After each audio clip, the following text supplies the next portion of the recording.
So ngayon mga pre, magandang gabi sa inyong lahat. So isang napakalamig na gabi sa inyong lahat at welcome back sa channel ko.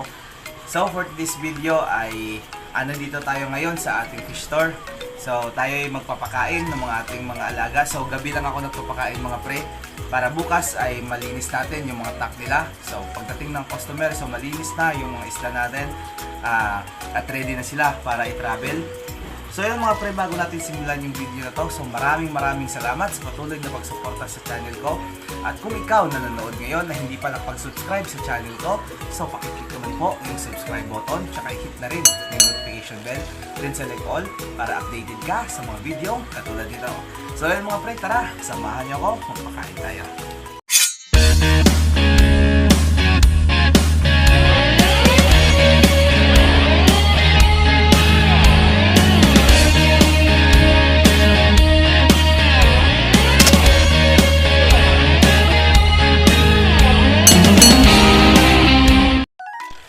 So yun mga pre, dito tayo magsimula magpakain sa ating mga beta. So ito na lang yung natirang beta natin. So yung dito, hanggang dyan, hanggang dun, wala nang mga laman. So yung mga pre, bago tayo magpakain, so ipapakita ko muna sa iyo yung mga breeder ko dito. So, tingnan nyo, ito ay crown tail. Ayan.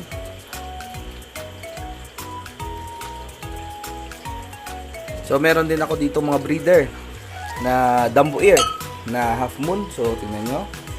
So medyo malaki na rin yan. So dun is half moon rin.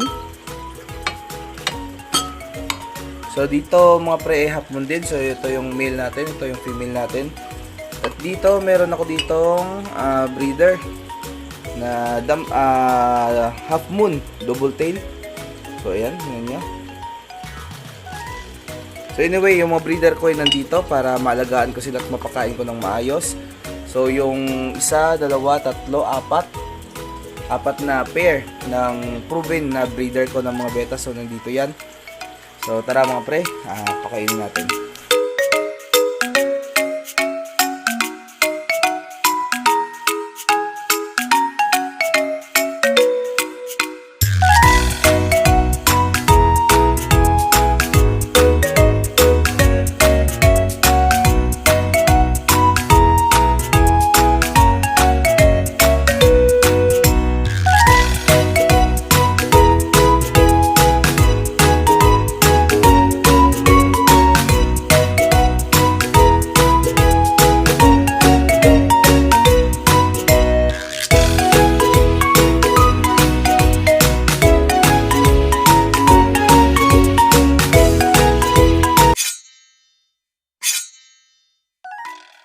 So dito naman mga pre, sa tank na to ay meron tayo ditong mix ng platy saka red na swordtail. So yan, pakainin natin sila. So available po ito sa gusto mag wholesale. So meron tayong mga stock nito. So yung iba nandun sa bahay. Yung kaya lang ng tank ko, yung display ko dito. So dito yung mga angelfish natin, tsaka yung mga oranda, tsaka yung rancho natin. So ayan sila. At dito naman pre ay yung mga alaga ko. Alam kong wala na tong chance na lumaki kasi maliit lang yung tank nila, pero ito yung stress reliever ko dito kapag pagod na pagod tayo sa trabaho. So ayan,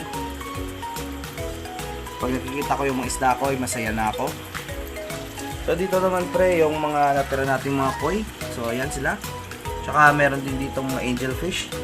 Ayan, dito ko muna nilagay para medyo lumaki sila. Ayan, pakainin natin.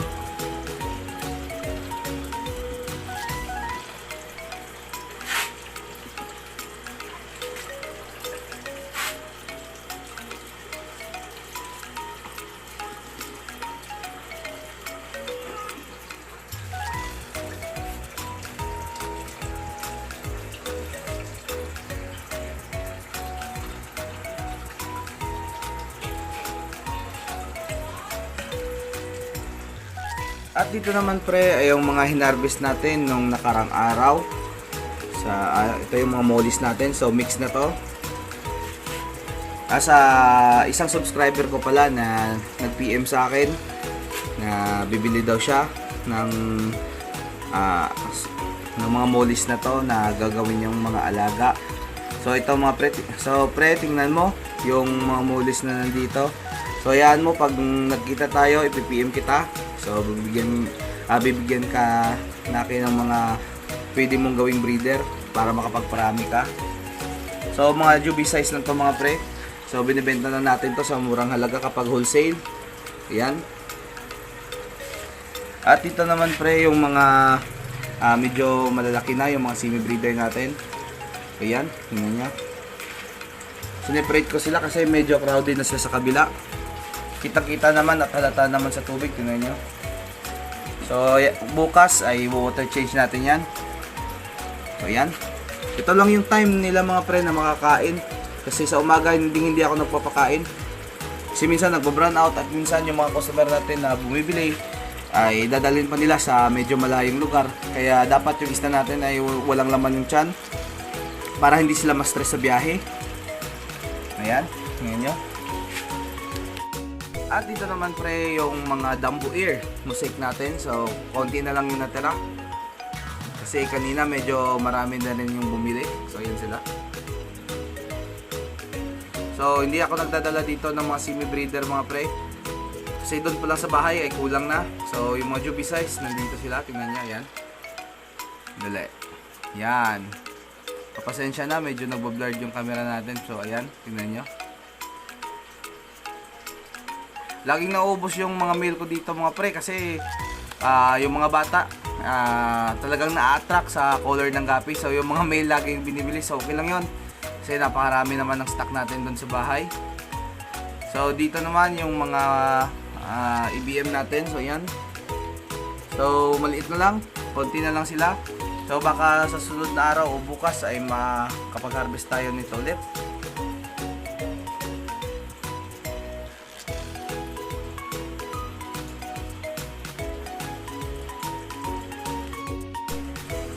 So dito naman pre yung mga Shobunkins natin.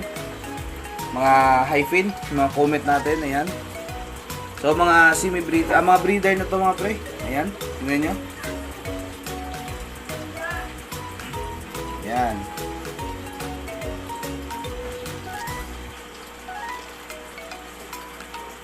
So dito naman pre ay yung mga Ryuki natin, yung Oranda natin. So mix na sila. Yung malakit maliit. So yung mga customer natin namimili na lang, then tayo na lang nagbibigay ng presyo. So ayan, tingnan nyo. Ayan.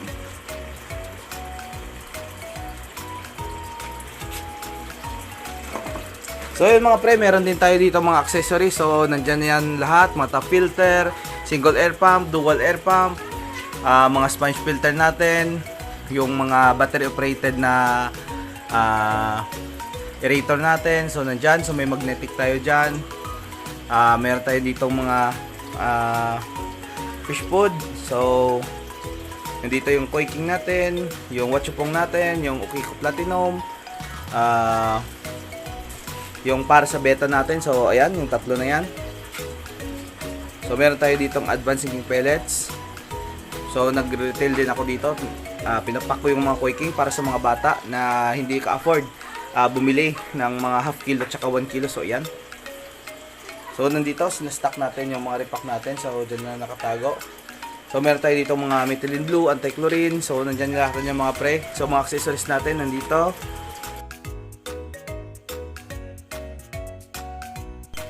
So yun mga pre, meron tayo isang subscriber na nag-PM sa akin. Ano daw ginagamit ko na tubig dito sa aking pet shop. So pre, sasagutin ko yung tanong mo ngayon. So yung ginagamit kong tubig dito ay nagmula lang sa poso. So dyan lang sa labas. So tara, papakita ko sa inyo. So ito mga pre, dito ko sinastock yung tubig na wino-water change ko. So ayan. So yung tubig na to ay mula sa poso. So nilalagyan ko lang yan ng asin, tsaka yung methylene blue. Tsaka hinahayaan ko lang dyan for 2 days. So nandyan lang yan. So yung dalawang tab na to ay ina-alternate ko lang. Tingnan nyo. Ito yung dalawa kong mahiwagang tab na sirang-sira na.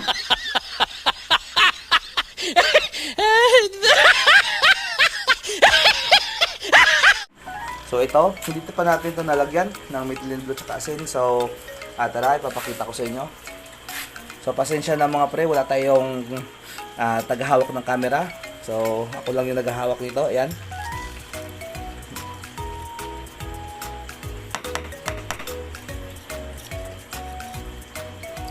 So, ayan. Lalagyan natin. So, approximately nasa 2 tablespoon asin. So, nilalagay natin yan. Saka, lalagyan na lang natin ng mitilindo. So, dito. Kuha tayo. Ito, yung mitilindo natin. So, konti na lang yung natira. So, magpapatak lang ako dito mga pre. Mga, yan. Mga 4 na patak. So, sobra na nga. So, okay lang yan. So, ayan. Hinahayaan ko lang yan dito. So, kasi bukas, yung gagamitin natin tubig ay nandun. So, ito, dyan lang yan muna hanggang sa sunod na araw. At yun naman ulit, yung gagamitin natin pang water change sa ating mga alaga.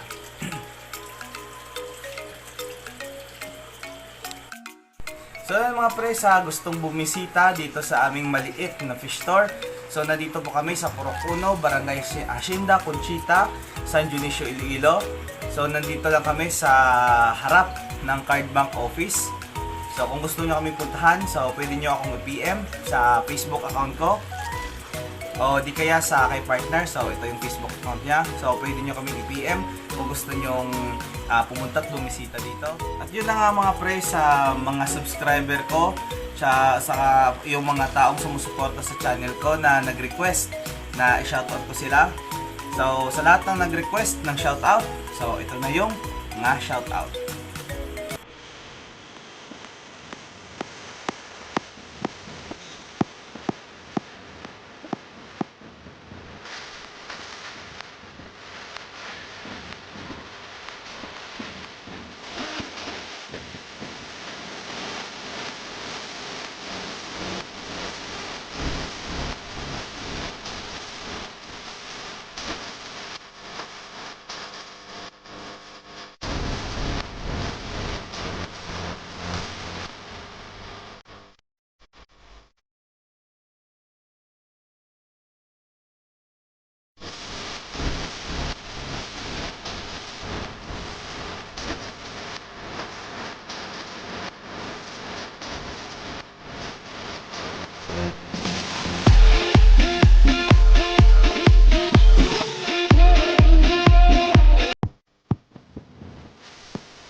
So mga pre, nandito na lang muna yung video natin. So maraming salamat sa patuloy na pagsuporta sa channel ko. At sana kung ikaw na laging nanonood sa video ko, so alam ko maraming nanonood sa atin na hindi pa nakapag-subscribe. So yung mga pre, sana po suportahan nyo yung maliit na channel natin para lumaki yung komunidad natin. So yung mga pre, pakiclick naman po yung subscribe button, tsaka i-click na rin po yung notification bell para updated kayo sa mga video katulad nito. So mga pre, hanggang dito na lang muna yung video natin. So maraming salamat sa panonood. God bless us all and bye-bye!